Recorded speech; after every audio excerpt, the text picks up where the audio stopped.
Hey guys, welcome to the second part of episode 6. And in this part, I'm going to be showing you guys a video of the map Boardwalk that I was able to find that was leaked.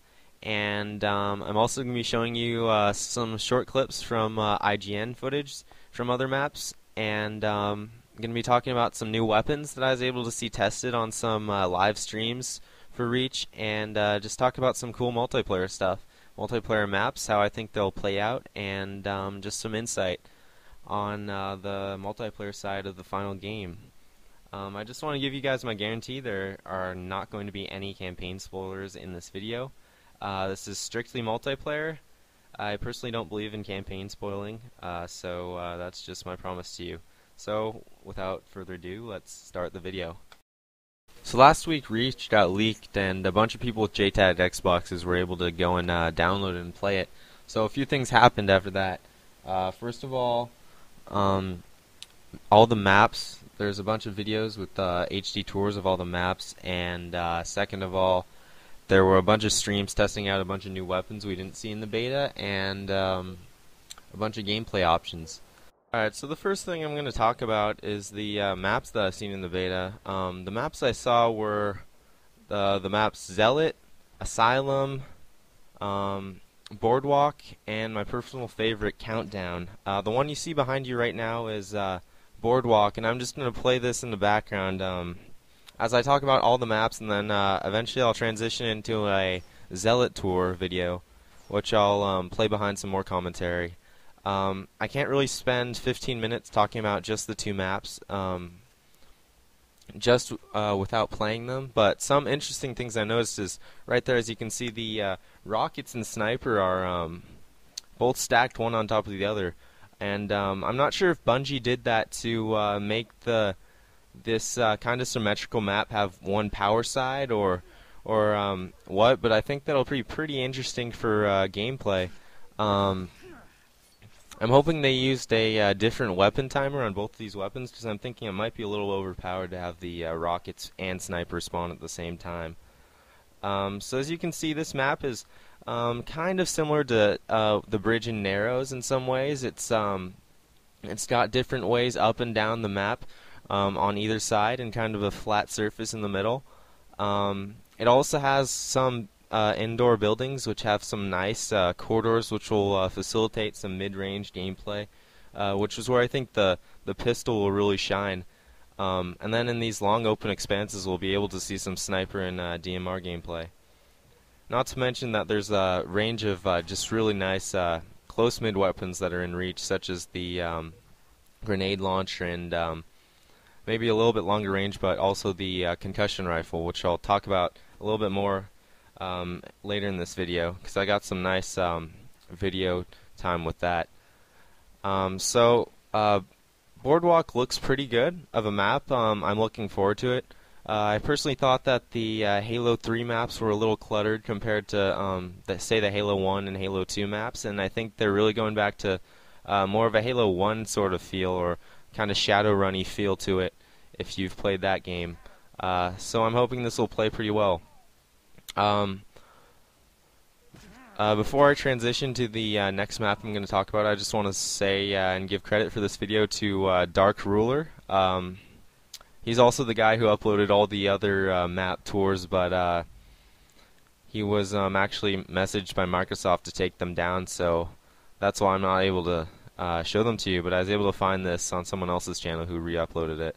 But yeah, hopefully I don't get this taken down by Microsoft. We'll see. Don't tell on me, guys. So second map would be my personal favorite so far is Countdown, and this map is sort of like Construct, but it's human themed. It takes place in the base that you see on the gameplay campaign trailers for Tip of the Spear. It's the base where the spaceship takes off from.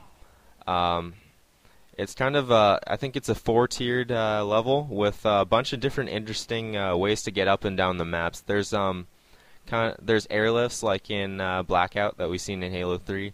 There's also kind of chutes and things like that to go down stories. So, unlike Construct, it's not easy to camp that map, which I think will make for better gameplay than Construct actually had. And it looks to be a really good King of the Hill map.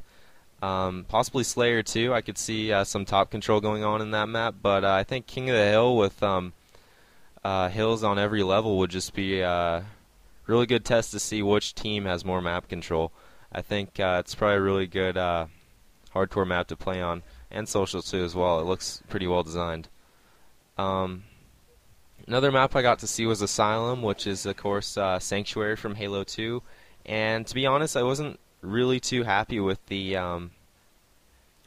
redo that Bungie made. I'm not sure if they didn't have enough time, but it's actually really easy to actually get up on top of where the snipers spawn, which was something you couldn't do in Halo 2. I don't think you could even do that by glitching with the super bounce.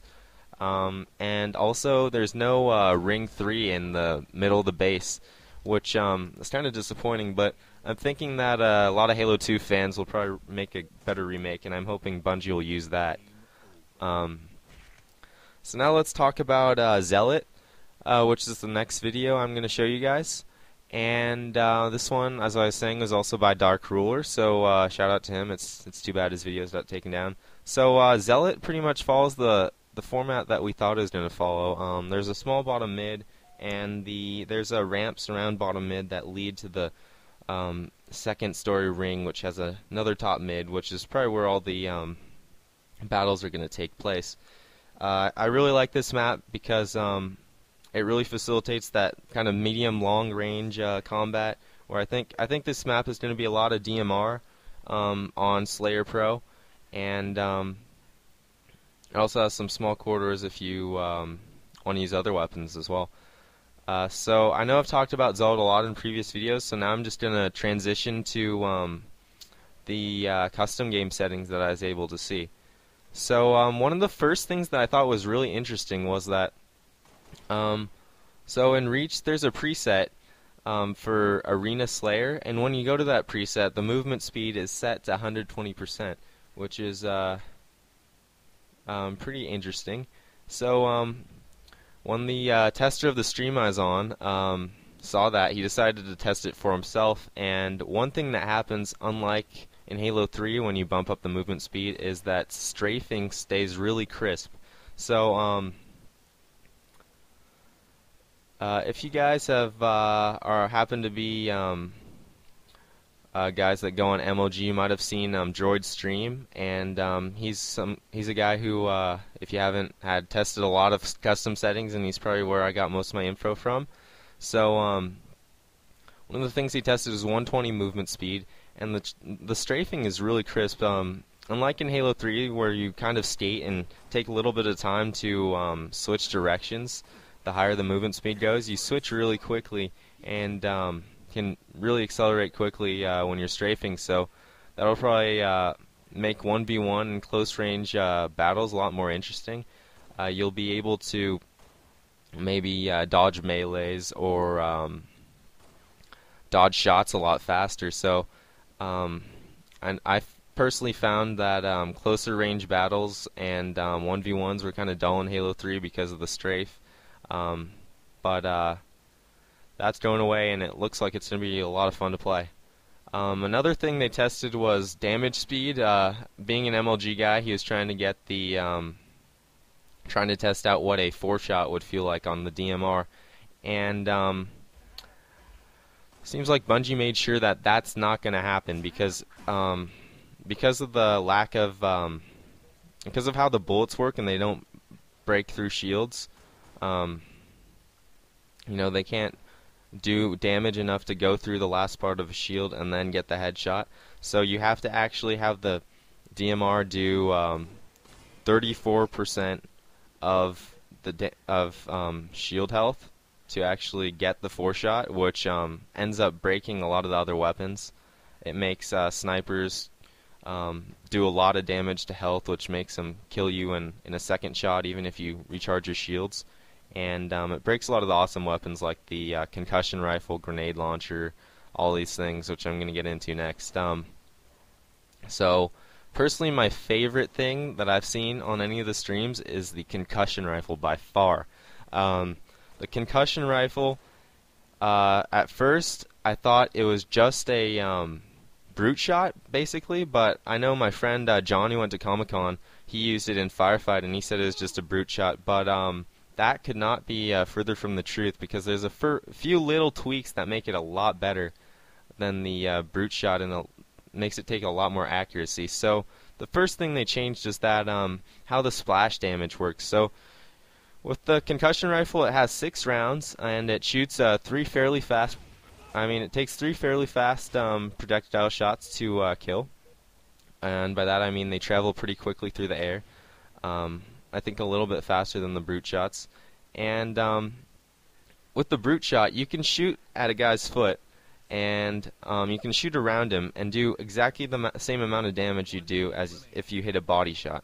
But with the concussion rifle, you actually have to hit them in the body to get significant damage. I know I've seen this tested, and you can shoot 6 times doing splash damage, and you're not going to kill the person. Whereas you can shoot 3 shots in the body and quickly kill them. So it's really a precision and skill weapon, and I think it'll be a lot of fun to use in 1v1s. Maybe it'll bring back the fun of 1v1s like in Halo 2 and Halo 1. Halo 3 really was much more of a team-only game or a big firefight game, so I'd love to see that back. So right there you can see the melee range was tested for the lunge, and it's pretty big like in Halo 3 actually, but one big change is that after you hit the person, you kind of clash with them, and you kind of bounce off of them. So I think what Bungie was trying to do was to keep people from maybe going for that double melee like what happened in the beta, and maybe making it more of a shootout. But we'll see how that plays out in the real game. Another thing I want to talk about is that the Spiker and the plasma rifle, not the plasma repeater, are back. And to be honest, I was a little disappointed with these two things. They look like they're really just thrown in for campaign. The Spiker is very similar to an assault rifle in Halo Reach, except it has no bloom. It shoots a lot faster than Halo 3, but the kill time is probably about the same as the assault rifle. And the plasma rifle, it behaves very similar to how the plasma repeater behaves when it's fully overheated, so it shoots a lot more slowly and it's a little more accurate. But those two things are not anything to get too excited about, maybe for machinima if you're into that, but I really don't think those two things will be used in matchmaking. So now I'm going to show you a IGN montage that I thought was pretty interesting of the multiplayer maps, if you haven't seen that. And I just hit the 12-minute mark, so I'm going to start to wrap things up here. Oh, another thing I want to talk about is how movement speed actually affects how the armor abilities function. So one unfortunate side effect of the really great strafing that you get at 120% is that it kind of breaks evade and sprint. Evade makes you able to roll in 2 rolls halfway across the size of Asylum, which is a pretty large distance, and sprint makes you go insanely fast. So I know people have tested things like put on 300% movement speed and do an evade across hemorrhage or something crazy like that, but yeah, unfortunately you can't really tweak with the movement speed options and keep things like sprint and evade, although hologram, armor lock, and of course jetpack are still able to be used. So September 14th, looking forward to it, and stay tuned for either another gameplay commentary. If you have videos, send them to me. If not, then I will see you guys on some Reach commentary vids from my gameplays that I'm going to make once it comes out. So thanks for watching part 2. Spread it around. I'm not able to post it because it has leaks, but yeah, thanks for watching, guys.